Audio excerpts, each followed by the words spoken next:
It's been a while, hasn't it? But something happened in Diablo 4. Ladies, gentlemen, and Haradrim of all ages, as we get closer to the end of the year, we enter a season of giving, and in tune with this season, Diablo 4 is in a giving mood itself, at least as far as news goes. There's been quite a bit going on, even in just the last couple of days. Today we've got a new...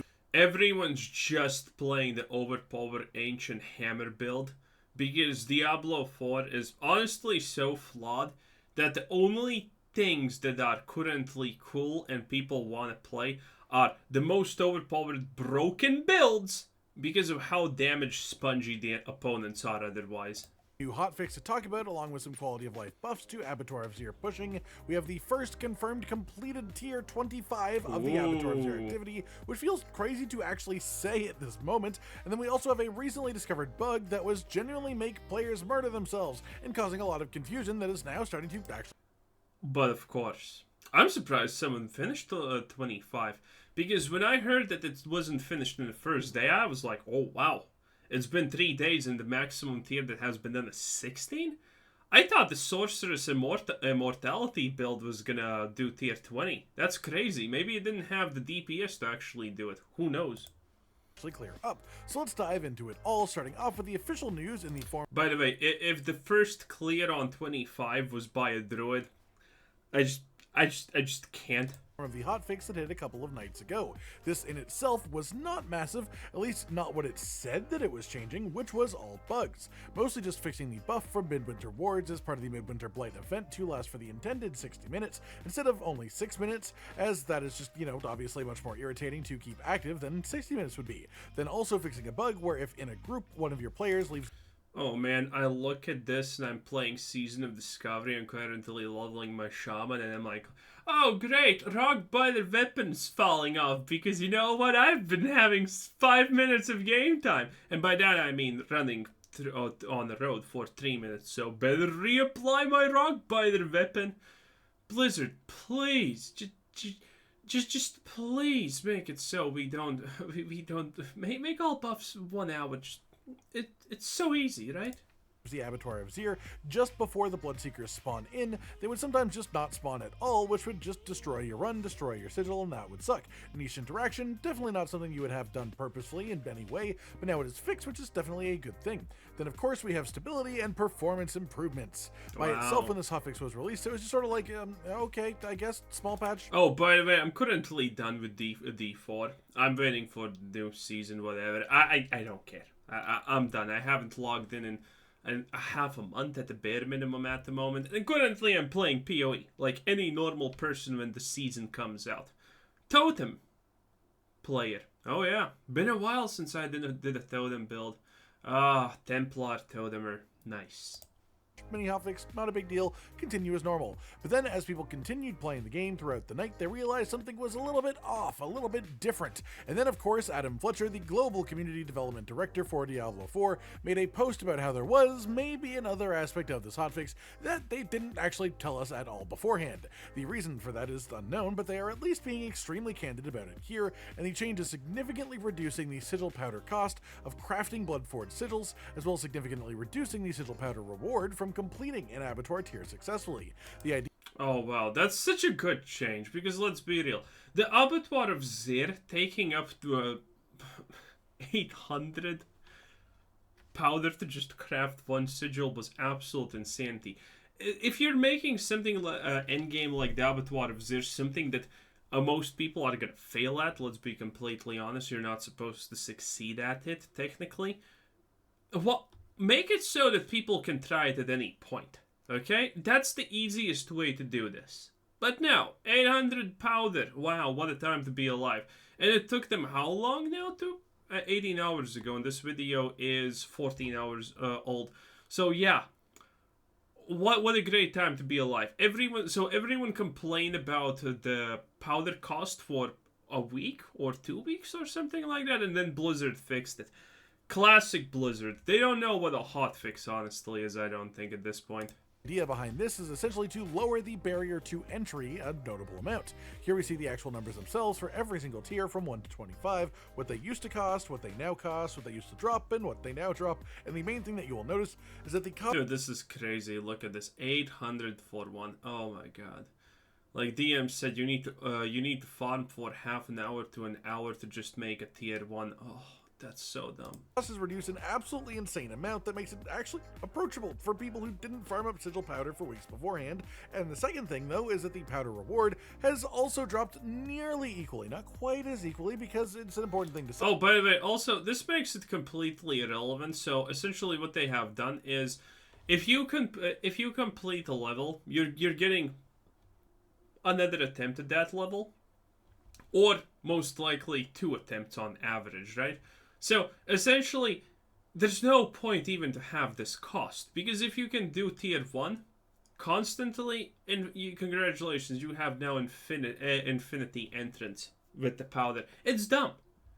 There's no point in having a powder cost in the first place. It's just Blizzard doing Blizzard things, honestly. Say, because it's still actually quite a bit more favorable than before. Even so, essentially before this hotfix, an abattoir tier would drop around 1.5 times as much sigil powder as it costs to craft that specific tier, which is decent, but it's worth noting that the difference between the cost of tier 1 and tier 25 was absolutely massive, and so you couldn't really farm the sigil powder from a tier 1 to do a tier 25. It just wouldn't really work, especially because if you were pushing the actual limits that you could do, it would obviously lead to very quick droughts, as you would be spending a lot more than you'd be making, and all you really had to do is fail a couple of times in a row to start hemorrhaging sigil powder extremely quickly. Now, if you follow through with if you failed previously even one time, you essentially put yourself back at the start. That's how dumb the math was there. This, though, and the new stuff, the new cost is lowered a stupendous amount, with tier 1 being 150 cost, tier 25 being only 270, and the rewards being rescaled to be a somewhat random amount between a specific set, and the average amount dropped goes up a decent amount as a result. The ratio itself does fluctuate a little bit as you move Still pretty good through the tiers, but now the new values give you almost twice as much upon finishing the Abattoir of Zir as the cost for that tier's sigil. For example, tier 1, it is 150 cost to create, an average of 300 dropped at the end, and remember that it's only 270 to make a tier 25 now, so getting 300 on average for doing tier 1 means one tier 1 completion equals everything looks like it exactly averages on 1 win equals 2 runs. Equals one tier 25 sigil craftable if you're at that point, and it's exactly double the cost of a tier 1 sigil, which is worth noting too. For tier 1, it is 200 to craft, 380 on average dropped, so a little bit worse than double, but still far better than it used to be for sure. This is a very all-encompassing and very much it's a fix to something that we did complain about as players. In fact, as of this point, I would argue that the developers have fixed. And again, it just proves me right when I said there should not be even a cost of entry, honestly, here, because what's the point of it? It's just stupid. And this makes it so. Also, a prediction that I'm gonna make, I should have already made it previously, but at some point, they're gonna nerf the Abattoir of Zir and how hard it is. Okay? The average person probably can't even do tier 1. That would be my assumption, but I don't know how. I don't know what is the average person currently left playing D4. Maybe it's super hardcore. But at some point, they are 100% gonna nerf the Abattoir of Zir. So, you know, level 25 is equal to level 15 it was previously or something like that. They're 100% doing it. No shot they're not gonna nerf this in difficulty. Fixed about 90% of our complaints about Abattoir of Zir, at least the actual major ones. They made the glyph experience reward actually meaningfully scale properly so that we can interact well with the Pierce of Blood glyph. They removed vampiric and suppressor affixes from Bloodseekers so RNG couldn't just totally fuck a run over at the end of it. They rescaled the earlier tiers of the Abattoir to be easier so that the activity was more accessible to more players. But without Okay, yeah, they already did it. Okay, in that case, I'm just gonna bump it up. They're gonna do it again, obviously. Overly affecting the higher tiers of the activity so that there was still a challenge to try and overcome for the really high-end players pushing that as far as they could go. Then now they've fixed the issue of sigil powder investment as well to even get into the Abattoir in the first place, as well as easing up the cost to reward ratio so you don't have to farm quite as much relative to before if you just want to straight up push the highest tiers that you can over and over again, even if it means you die pretty frequently, if that's your type of thing. On that note, because this was done in a hotfix, this was a server-side change, and developers have noted in the past that when they do that on anything that has a tooltip, the change will be numerically correct in the game. It will be reflected when you interact with the system properly, but the tooltip itself will not reflect it accurately until the next client patch. So it will claim that the cost to craft a Bloodfort sigil is... What? That is so stupid. Amazing. Now, the incompetence that Blizzard is showing with Diablo 4 is just astonishing, honestly.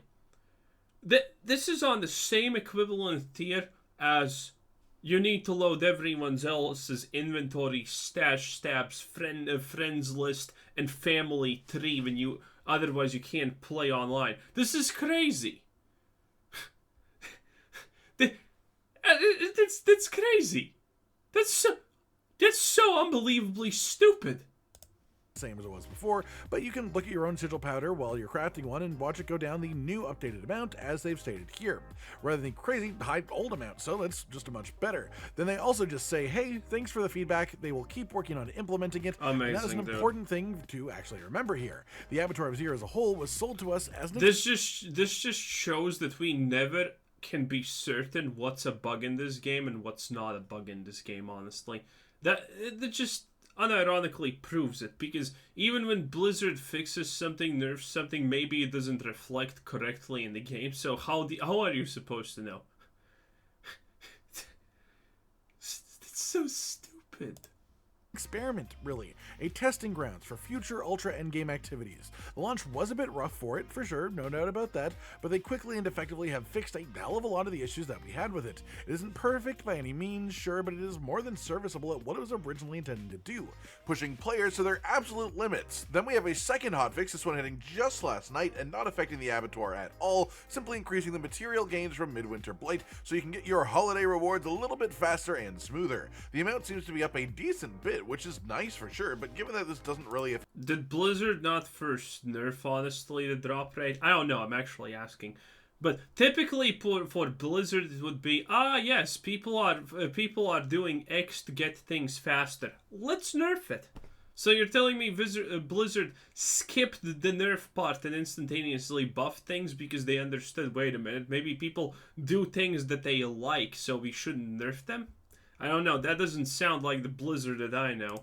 Affect player power, the actual precise balancing of the event and the actual material drop rate has a lot more room to play with for the developers to do, and I appreciate that they are still making it more generous to us even so. On which note, we have another big story today, which is one player who officially became the first person to crush those so-called limits on the Abattoir of Zir.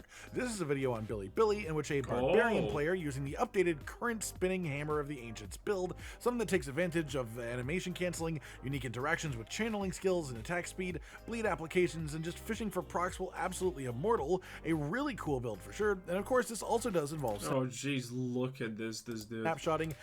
Disgusting.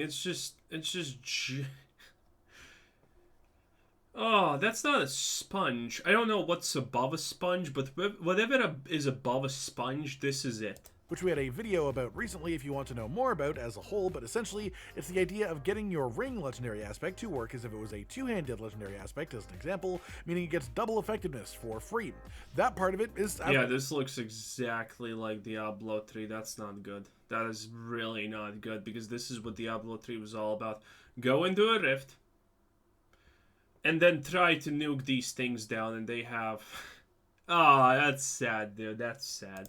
Absolutely a bug, but it is a bug that is definitely a part of the game, and it is something that players have been using to actually push into the higher tiers of Abattoir of Zir up to this point. The developers themselves said that tier 25 was never intended to be completed by players for the entire season, but here we are right now, watching the final moments of it happening right in front of... Entire season?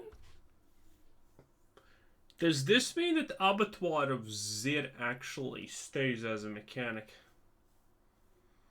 I mean, I thought, for example, that the Blight mechanic is gonna stay. You know, the season 1 mechanic, the corrupted hearts that are gonna stay, but they didn't. Are you telling me Blizzard is actually gonna learn that, hey, wait a minute, maybe we should keep these things in the game? That would be shocking. Of you just over a week after the release of the activity itself. Well, how did we get here so fast? Well, the developers made the activity hurt a little bit less, they made it a bit easier, they also made it far quicker to upgrade your Tears of Blood glyph, which is very important. What that meant was that it was essentially only a matter of time really, as barbarians had worked out a build that made them immortal for all intents and purposes, involving selling and stacking resource generation with the inbuilt class mechanics of gaining fury when they get hit by enemies, and as a result you could turn incoming damage into positive fury gain, so you would never actually lose health, thus making yourself essentially immortal. What this means is that if the build could... Yeah, this is why I thought that the first one to do this is going to be Immortal Sorceress, because there's no way. Already on level 2 Abattoir of Zir, people who had perfect gear got one-shotted by certain mob types with affixes. So, level 25, a basic white mob is going to one-shot you. We were moving back to the days of when Diablo 4 just got released and some white mobs could one-shot you with perfect gear. What a great time. Get enough damage as well to beat the timer, it was a guarantee that someone would be able to beat tier 25, no doubt about it. And, well, through a mix of Tears of Blood levels, which give you scaling damage increases, then also snapshotting to make a couple of legendary effects work at double potency, this was also, this looks so unfun. Completed much sooner than I actually expected. You may be complaining about the whole snapshotting thing and how that's a part of it, and well, the thing is, it was part of this race, and there's a decent chance tier 25... Snapshotting is stupid. Snapshotting is essentially, by the way, if you don't know, this is the quick version of what snapshotting does. When you activate something, that thing's duration, for however long that thing's duration is going to be determined by the moment that your stats were when you used it. So, if you get some kind of buff that boosts your character by 1,000,000,000% for 1 second, if you start doing something that's a continuous motion in Blizzard games, for example a channeling ability, or you apply a dot to something, that dot, even if it lasts 200 years, is gonna have that modifier of 3,000,000,000% on it forever. It's never dropping off. Unless the debuff drops off. That is what snapshotting is. It's pretty stupid, honestly. And it makes World of Warcraft extremely tedious when people apply an overtime effect that they snapshotted to them using all of their cooldowns and things like that, and then they constantly are just trying to make it so the buff doesn't fall off, because then if it falls off, it's going to be the weak version of it. It's really dumb. Blizzard should completely just erase snapshotting's existence. Was actually never going to be achievable without it, because the damage actually required to hit the timer in tier 25 is just absolutely insane. And so everyone who hadn't given up... As you can see, he's hitting literally 50 million at some points. He's almost... he probably is hitting 1 billion at some point somewhere. But yeah, 112 million. On trying this found a new way, and that didn't see way that was snapshotting. The thing is, this also brings it to the... Yeah, he just did a crit and overpower at the same time. Overpower is... Well, crit plus overpower is orange text. Crit is yellow text, overpower was blue text. And together they're orange text. So yeah, he just critted and overpowered the guy for 800 million damage. Developers' attention in a very notable way, and I absolutely expect snapshotting to be at the top of their priority list as far as fixing things for the start of Season 3, for sure. Then we have one last thing to talk about that was discovered this week, specifically to do with a vampiric power, and as it turns out, this power was actually a full-on weighted clothing debuff that was making us accidentally unalive ourselves. The power of note here is Domination, increased damage to stunned, immobilized, and frozen enemies, and also guaranteed did not use this. Executes against injured enemies hit by those crowd control effects. The fun part here is apparently the second line of that, the one where it says that this will instantly kill injured non-elites. Well, apparently that includes us, the player, who are in fact not elites. And if you are under 35% health, you count as injured. So let's say you're running something like we were just talking about, an immortal barbarian build that thrives on being low health, actually becoming stronger while at low health realistically. You have that vampiric power on, you surround yourself with enemies, and you can actively just watch your fury actually go directly up instead of ever going down, never actually dropping even to the big hits unless you get stunned, which you just get insta-killed by. As it turns out, that's not a consequence. Yeah, you could actually see it was the snake things right now. Watch this. Killed by, as it turns. Wait. You can see it here. You see this? This is the snake stun thing. Unless you Boop, and stunned. there you go. Stunned, and instantaneously, the moment the hit lands, he's dying. Wow. That would not be hard to notice, by the way. That would not be hard to notice if you're constantly doing this. Just get insta-killed by. As it turns Interesting. out, that's not a consequence of it being a big hit that just happens to be a stun and go through all of your fury and health in one go. It's actually a bugged interaction with this vampiric power that will instantly kill A you bugged interaction in a Blizzard game? Whew, call me surprised, daddy. as the player if you are hit by one of those types of crowd control effects while at 35% life or below. Go figure. Apparently, we count as an enemy as far as this power is concerned. Hopefully the devs see this one, but given how late we are in the season, I would You are your worst enemy. That's so true. definitely be surprised if this actually does get fixed while the power is still relevant. More just a funny thing to point out, and definitely something to make people aware of for anyone who is actively trying to push tiers in Avatar of Zir, as this could absolutely be something that is stopping you dead in your tracks without you even being aware it was a detriment to you in the first place. That's it for today, everyone. All the news from the game from the last couple of days. Essentially, No, that was pretty interesting. Wow. Impressive, honestly. That was Rage Gaming Videos. What a time to be alive. There you go. Anyway, this was Wizard Citizen. Thanks for watching. Damn. Yeah, I'm gonna stick to PoE for now. Okay, I'm gonna enjoy my totemer. Okay, it is what it is. Have a nice day. Bye bye.